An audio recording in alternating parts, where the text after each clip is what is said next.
Hello students, welcome to our YouTube channel Commerce Solution. I am Achal Rajvanshi and आज हम अपना चौथा topic करेंगे किसका, गवर्नमेंट बजट का। इससे पहले मैंने आपको बजटरी रिसिप्ट करवाई थी और बजटरी रिसिप्ट के बाद अब आपका फोर्थ टॉपिक है जिसमें आपके उसके दो पार्ट्स आ जाते थे। किसके? रिवेन्यू रिसिप्ट्स के। ये रिवेन्यू रिसिप्ट्स के दो पार्ट थे। मैंने बताया था कि रिवेन्यू रिसिप्ट्स होती क्या है।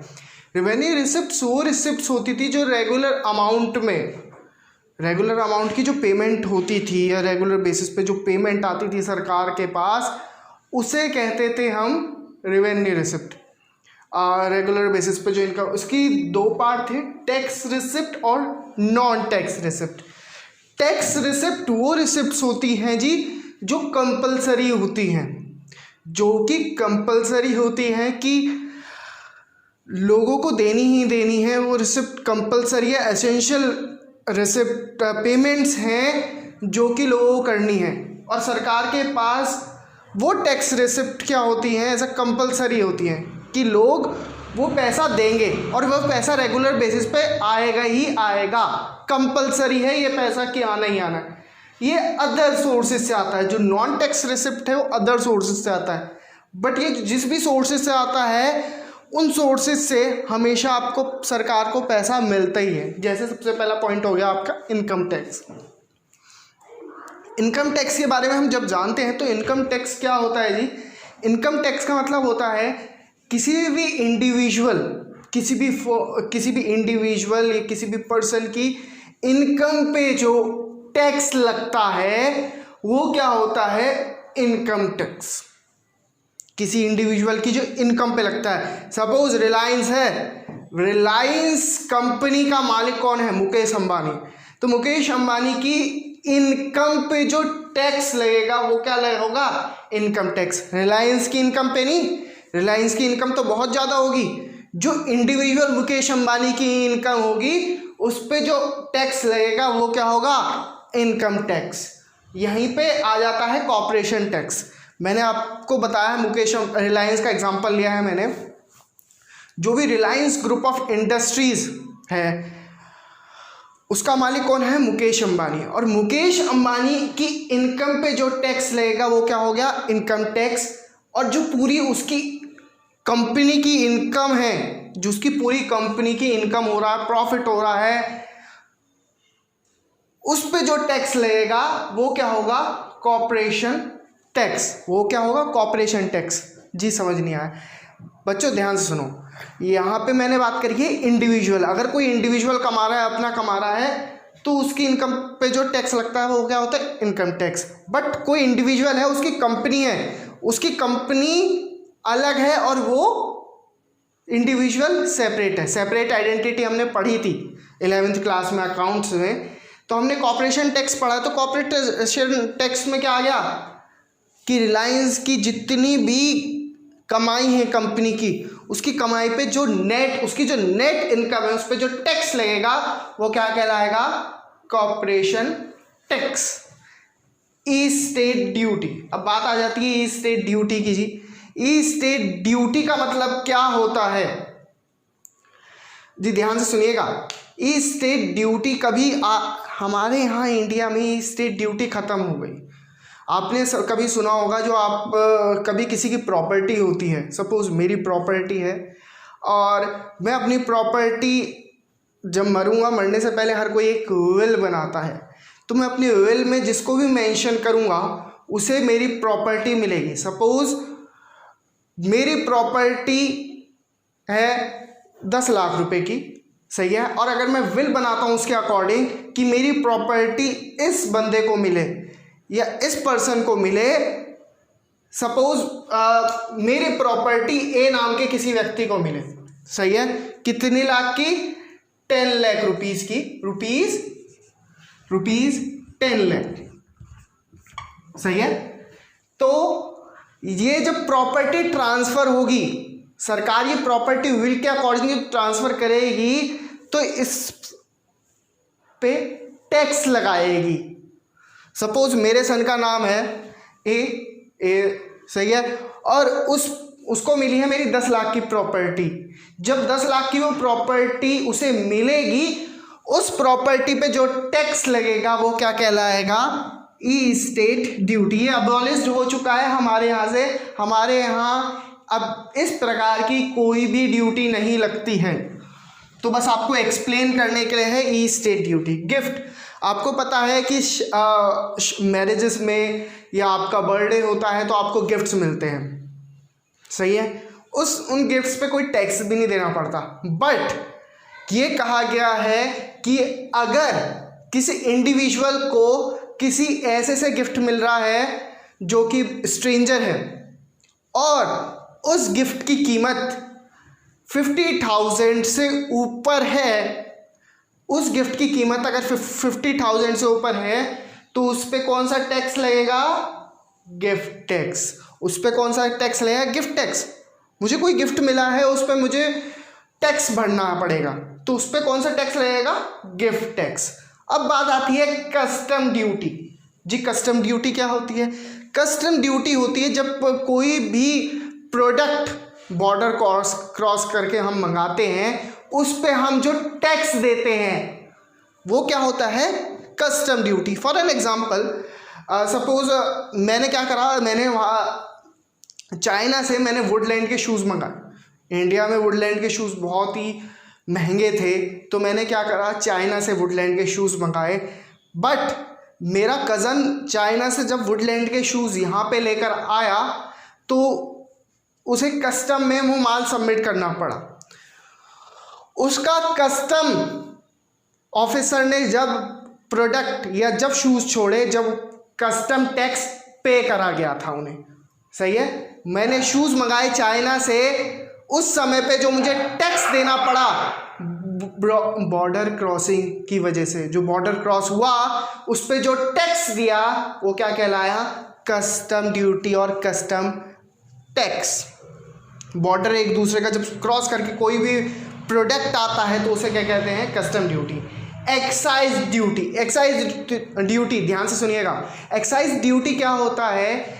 कभी भी एक बड़ी सी कंपनी इमेजिन करिए, टाटा ग्रुप ऑफ टाटा है, टाटा स्टील्स। टाटा स्टील्स क्या करती है? रॉ मटेरियल खरीदती है। टाटा स्टील्स ने रॉ मटेरियल खरीदा।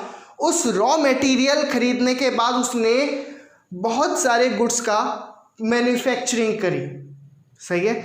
जितने भी गुड्स की उसने मैन्युफैक्चरिंग करी, सपोज उसने मैन्युफैक्चरिंग करी ₹1 लाख के गुड्स की, सही है।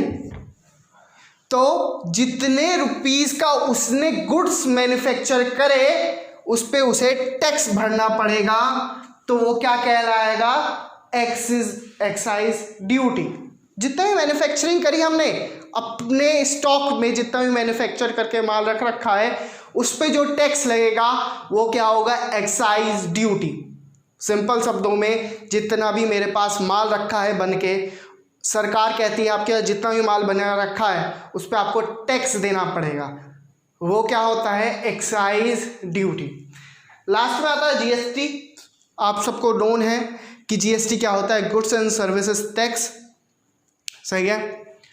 जो कि आपका पहले सेल्स टैक्स होते थे, ये बहुत तरह के टैक्स होते थे, तो सबको मिला के एक इंडिविजुअल टैक्स कर दिया गया जिसे हम कहते हैं जीएसटी, सही है। अब बात आती है नॉन टैक्स रिसिप्ट्स की। ये नॉन टैक्स रिसिप्ट्स बच्चों बहुत ही इंपॉर्टेंट है। इंपॉर्टेंट क्यों है सर? क्योंकि बच्चों इसमें से एक नंबर का क्वेश्चन आने की उम्मीद होती है, सही है।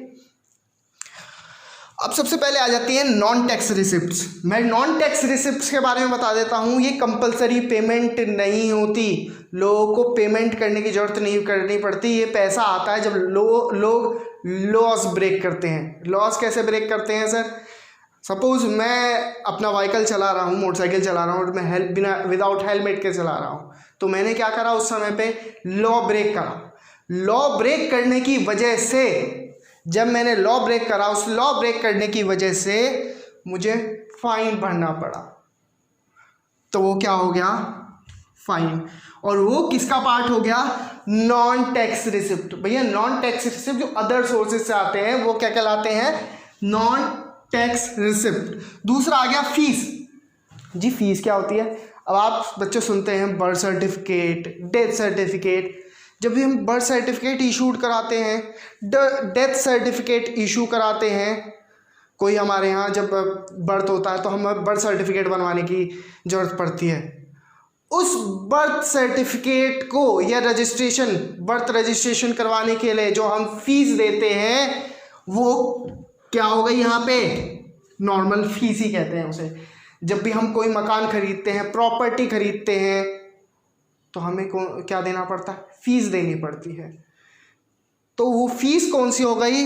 वो फीस यही फीस हो गई जो आप कभी भी कोई लैंड खरीदने के लिए करते हैं। सही है। दूसरा आ गया आपका एस्चीट। एस्चीट क्या होता है जी? समझिए एक बेनामी प्रॉपर्टी जिसका कोई उत्तराधिकारी है ही नहीं, उस प्रॉपर्टी को सरकार अपने पास रख लेती है और उस प्रॉपर्टी को बेच के सरकार जो प्रॉफिट कमाती है वो क्या कहलाता है? Non tax receipt. सपोज हमारे यहाँ एक बहुत ही अमीर व्यक्ति है, ए नाम के पर्सन का, सही है, और उसकी प्रॉपर्टी है कितने की? ₹2 लाख की। कितने की है जी? 2 लाख रुपीज़ की। और हुआ क्या, यहाँ पे एक प्रॉब्लम आ गई। हुआ क्या? अपनी प्रॉपर्टी, वो मर गया और उसकी प्रॉपर्टी का कोई उत्तराधिकारी नहीं है। सही है। उसकी प्रॉपर्टी का कोई उत्तराधिकारी नहीं है, तो उस प्रॉपर्टी को, उस बेनामी ज़मीन, वो बेनामी ज़मीन किसके पास चली जाएगी? सरकार के पास। तो वो ही कहलाता है एस्चीट। अब बात आती है स्पेशल असेसमेंट की।